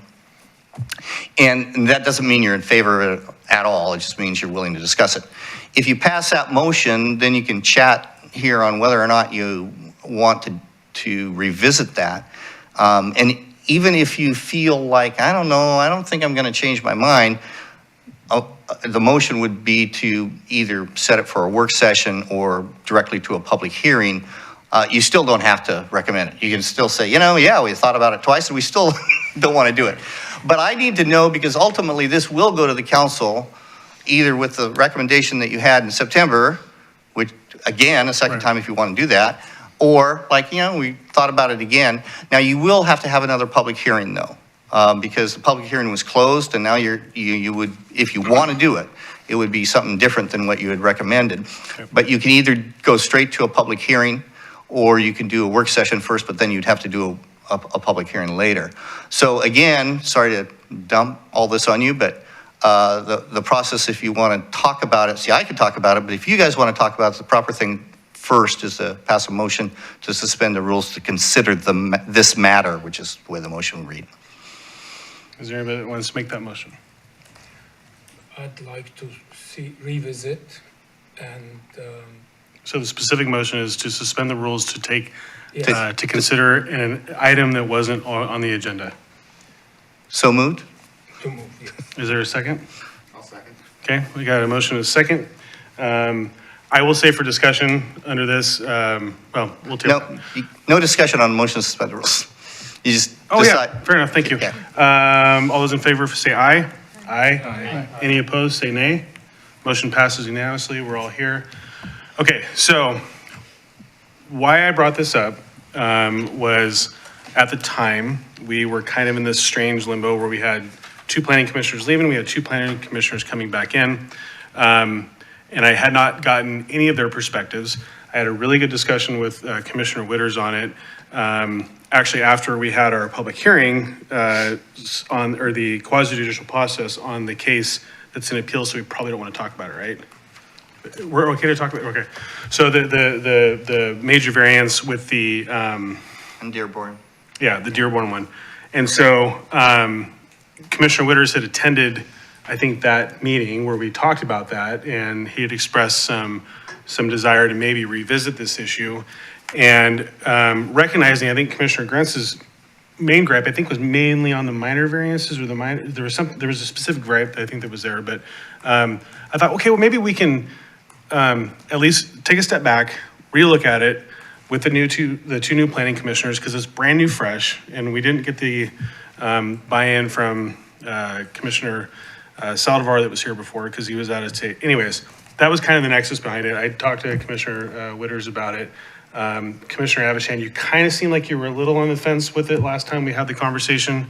But anyways, that's kind of where I was at. So I actually really appreciated the work that we did on that public hearing we had in November. I thought it was great. And it just kind of gave us a taste of some good work we can do. So that's just my perspective, and I'd like to hear what you all think about it. Again, the option at this point would be we do nothing, which is fine, or we set a public hearing date, which we could do theoretically in February, to take this issue back up. Or if we feel really strongly that, you know, there were things in what Shane, Dina, and Shannon presented to us that we liked, but there were other things or more things that we didn't necessarily like, we could in theory hold a work session on that, where we sort of drill down into those specific items, maybe bring some different, I don't know, we couldn't bring new things in, right? Because it would be.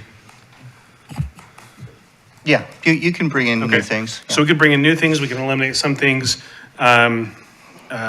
So those are the kind of the three options. We do nothing, we set a public hearing at a future date, or we do a work session.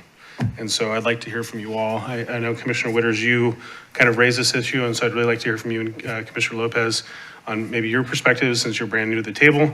And to provide some context, it's really just more of an opportunity for us to have some say in a process where, frankly, people that are doing development are kind of asking for exceptions to the development code. So if it's maybe a height issue that would require a variance, or a setback issue, or basically anything that would potentially require a variance, they'd have to come before the Planning Commission to ask for that. And so, floor is y'all's.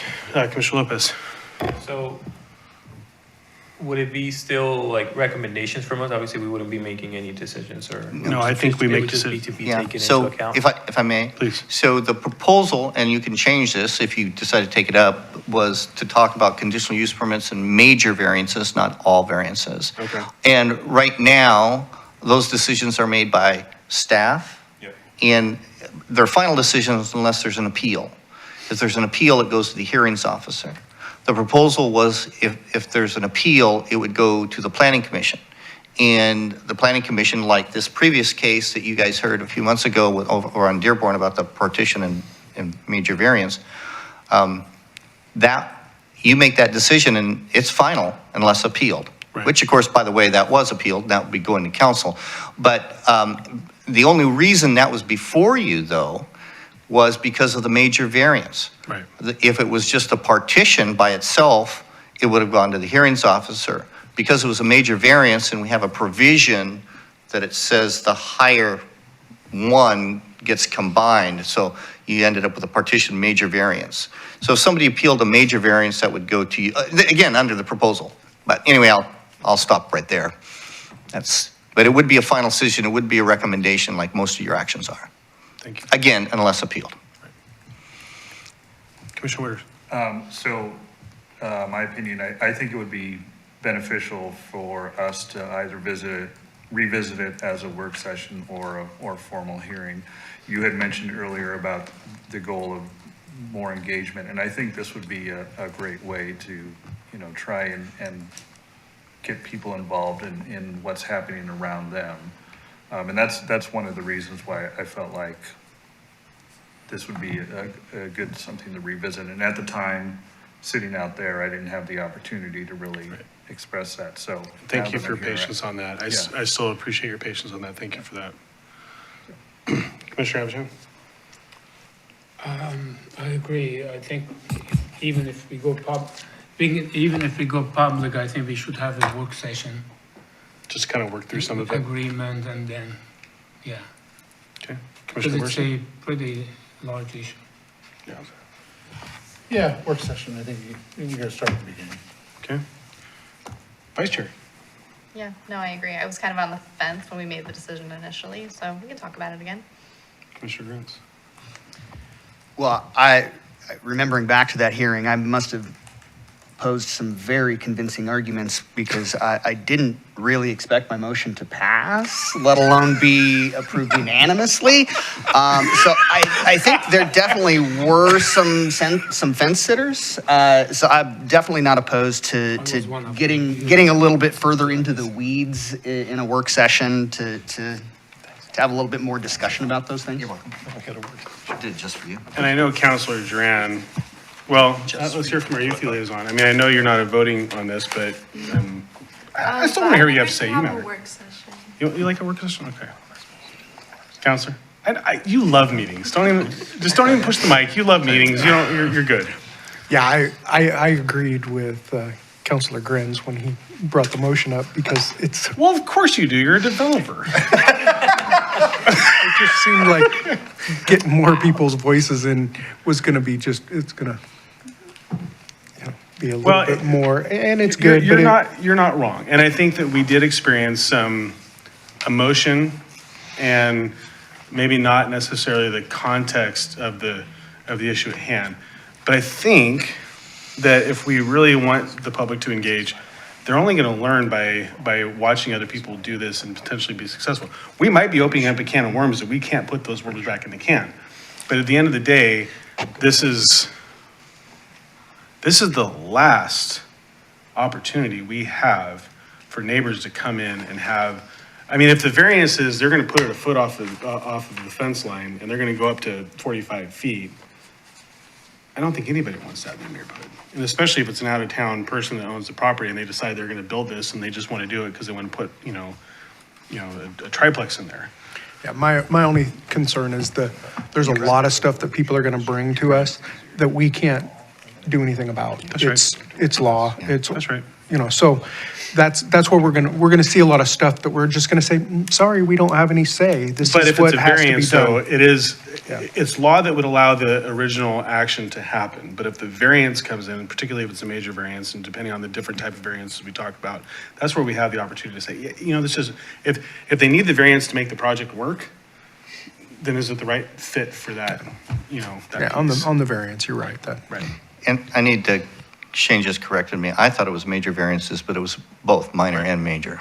Well, and I appreciate, and there was a particular issue, I don't recall exactly what it was, but there was a particular issue on the minor variance that Commissioner Grants brought up that I think kind of threw, I apologize if I'm oversimplifying it, but I kind of think that was the thing that was the stick in your, or the hook in your craw where you're like, yeah, no, this just doesn't work. I don't remember exactly what it was, but I feel like it was something within the minor variance where like that's just overly intensive process for nothing. Yeah, honestly, I don't remember the specifics of it either. I'd have to go back and look at the hearing. Well, I feel like we have a general consensus, but it sounds like, Councilor, No, you want a formal motion to go to a work session.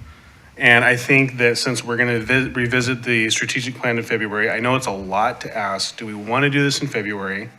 Since we're only going to have a meeting on this, or do we want to punt until March on this issue? What do you all think on that? I think March. March? The Ides of March? Okay, it'll give us about 2 months, and then you'll be gone, you won't care. I won't care. And I would suggest that it not be, you can use the term work session, but it's part of your regular meeting. Okay. Because it'd be an agenda item, basically, a discussion part of your regular March meeting.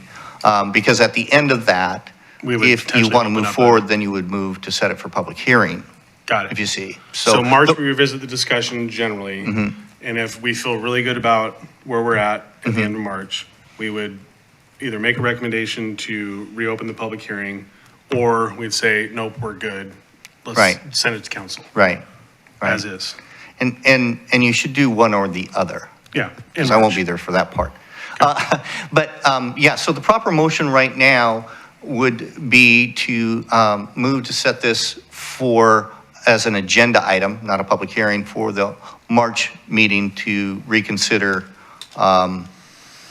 taking on additional quasi-judicial cases. And again, I want to stress you're not limited to those. You could look at something different. Right. As I recall, the direction way back was, staff, what do you think would work? And Shane Dina spent a fair amount of time looking at that, and he could comment on that, and said, well, we think these are ones that would work, but you guys can look at something different too. Yeah, I would add just from a high level, like why we got or how we got to where we got. There was expression from Planning Commission by consensus. It wasn't by like a formal motion or anything like that. It was by consensus of what can we look at that we can do more. And it was born out of the same conversation about engagement and how do we get people to engage more and what can we do more of. And so that was essentially direction given to us as a staff to look at some options. And so Dina did a great amount of research looking at what other communities did, which I kind of gave you all that in some charts and whatnot.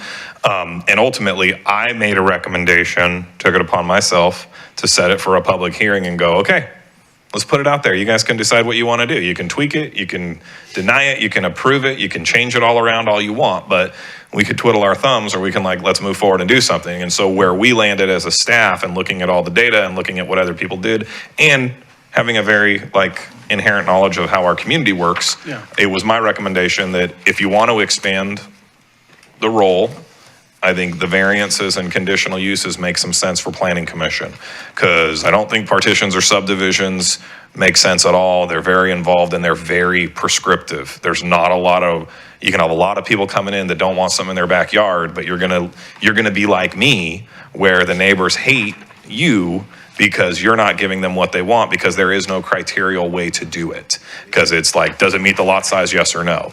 Whereas a variance, there is some subjectivity to it. Right.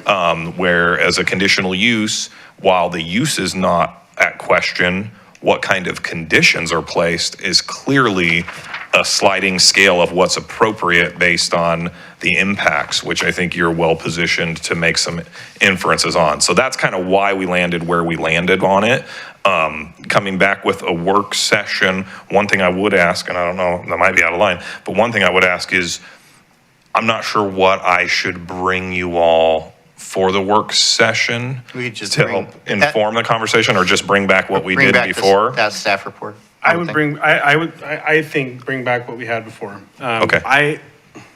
This may not be a popular statement. I would actually really like for us to potentially look at master plan amendments as well. I know that's not in the development code right now. And I think, and I'm not sure it was in the original packet, but I don't know what the title is, but what I call the matrix. The one I'm talking about towards the back of the development code, there's a matrix of decisions. It goes on for pages, each individual decision, how it starts, where the recommendation is, who makes the final decision. We'll include that too. Okay. Don't you think? Yeah, I think it was. It Because that's where the text amendment happened.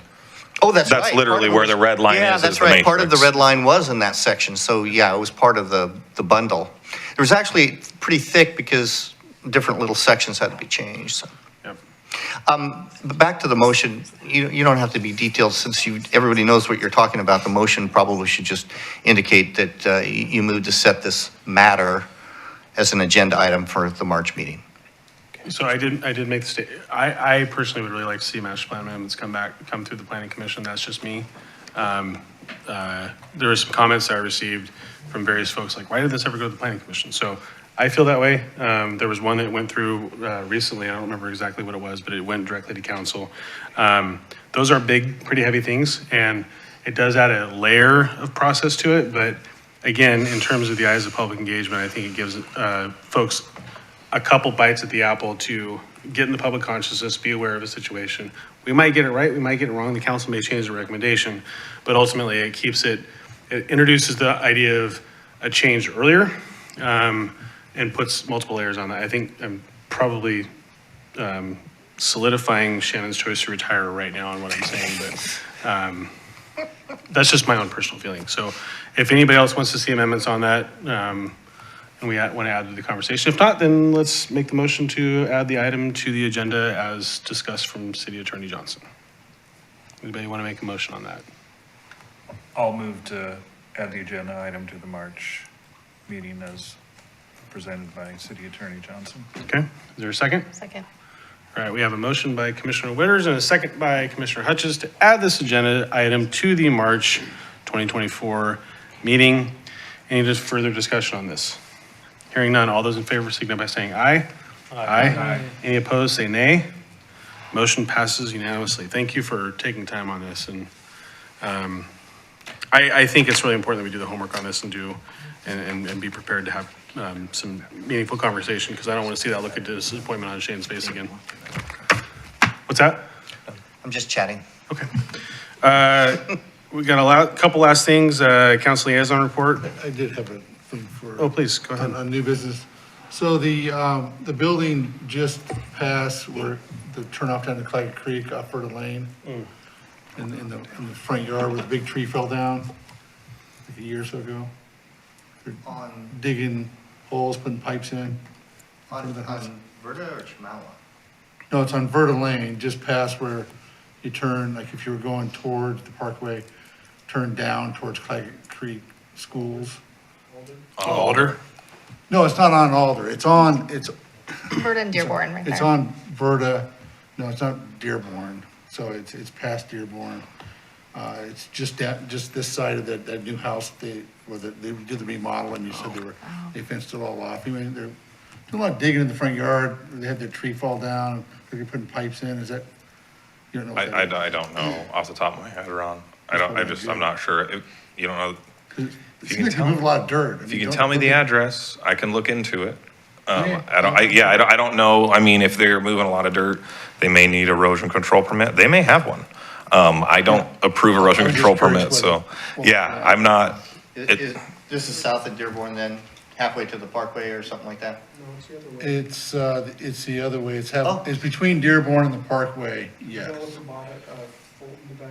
So you just go just past Alder. So it's almost to Alder if you're heading south on Verda. By Claxter, kind of? Yeah, it's across the street from Claxter. Yeah, that's, okay, yeah, I'm sorry. So yes, I do know what you're talking about. Okay. That was a property that it received partition approval a while back. So it's a 3-lot partition that they're doing, and they're doing site prep. They're gonna be building, I believe it's 2 triplexes there is what the plan is. They don't have they applied for building permits yet? Yeah, I don't think the building permits have been issued, but that's, yes, they, yeah, that's the plan. It was a 1 lot, went to 3 in the era of when House Bill 2001 came in, and boom, you can do triplexes, and we didn't know that before. So it's cool. But 2001, the partition part of it was decided by the city, correct? Mm-hmm. So dividing that land into 3 Yep. parcels. Yep. And is that just on the square footage? Mm-hmm. So if you have enough square footage, you can create that parcel? Yep. Yep, they're doing a private access easement. They actually have quite a bit of public infrastructure they had to do. They had to put like a new hydrant and a new water line and stuff, which is pretty extensive for a little 3-lot partition. The timing of it, the 3-lot partition was actually applied for before House Bill 2001 had gone into effect. So we processed it as if it was just a standard 3-lot partition. But then House Bill 2001 changed things. So it's one of those ones that is it's a helpful learning process for us of how we Yeah, deal with applications as they come in now. I see things happen around town, I just wanted Yeah, to ask. no, that's great. Thank you. So did you have anything else on a staff report? We good? No. Great. Council liaison report. You are up first. First thing. Well, actually, I think that, Angelica, I think that might be you. I'm sorry. Because council liaison report and I got council representative. Let's go with you first. Go ahead, Angelica. I don't really have much to report. McNary got a pretty good spot, I think 3rd in the girls wrestling team. The theater department is gonna put on a show for Mamma Mia. And then for personal news, I am a finalist for the Keizer Future First Citizen Award. So that's exciting. And the banquet's gonna be January 20th. Good job. Good luck. Thank you. Councilor Duran. Thank you. I would just suggest that everybody watch the previous meeting on what was decided, just to give you an idea. I mean, you For can, here, yeah. for the planning commission. Yeah, you know, that's what I'm gonna do, to look back and see what all the discussion was. I think it might help. So I would just suggest that. Council has been, we brought up brought back the right-of-way agreement or ordinance that we've been talking about for right-of-way and franchise agreements. So if you guys are, if you guys are interested in looking at that, it's coming back. And so it's going to be something that doesn't happen right away, but pay attention. You know, if you're interested in that, that's really the only thing I have on my that I want to bring up. The strategic plan, my probably the most I should have said was you guys need to evaluate that yourself and get on and do the survey.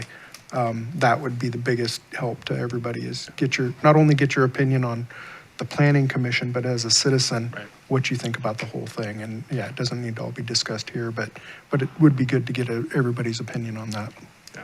Robust participation is necessary in that. Go to Keizer.org, look under the symbol, says strategic plan. It'll show it to you, give you the opportunity to look at the link and take a look at that. So our next meeting is actually not February 14th. We're looking at February 21st, I believe. Yes. North and south, great, I got that right. And I actually already have to go to council on the 16th to do a report for council. Councilor Lopez, you did it the last time, thank you. So Commissioner Witters, if you want to come and see that process, you can watch me and then fix everything I screw up for when you do it. And Commissioner Lopez, thank you for being patient with me. I apologize I couldn't be here. I fully intended to be here, but I watched it. You did a great job, so. Thank you. Good work. And Thank you, Shane, that day. What's that? I said, thank you, Shane, that day too. And with that being said, unless there's any, oh, by the ways, witty statements or remarks, we will be adjourned tonight at 7:55. Thank you and good night.